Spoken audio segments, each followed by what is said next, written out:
Un vespre d'estiu havia travessat un parc amb en Don, amb qui havia anat a una reunió política, i escoltant les seves paraules sentia els accents de la veritat, els accents de la compleció.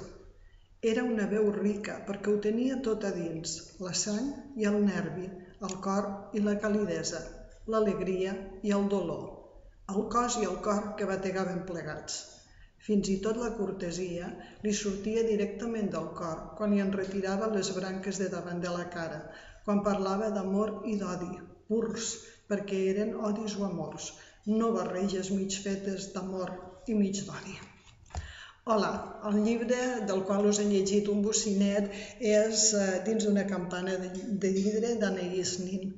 Anaïs Nin va ser una escriptora nascuda a l'inici del segle XX, d'ascendència cubano-catalana, perquè el seu pare era el pianista Joaquim Nin. Ella va començar a escriure molt jove, a partir dels 12 anys va iniciar un diari que després li ha donat fama i que va escriure durant tota la seva vida.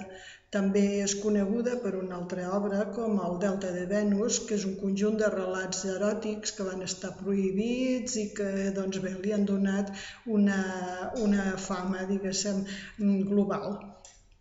Aquest llibre que us recomano avui, el Dins d'una campana de vidre, és un conjunt de relats que s'emmarquen dintre de la seva experiència vital a París.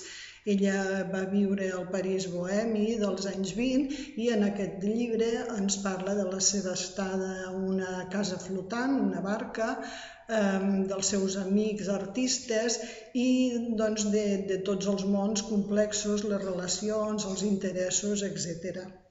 Us recomano especialment l'Anaïs Nin, que recupera ara Edicions L'Abreu, perquè hi tenen molta cura i aconsegueixen amb les seves traduccions mantenir aquell llenguatge entre poètic i hipnòtic que caracteritza l'autora.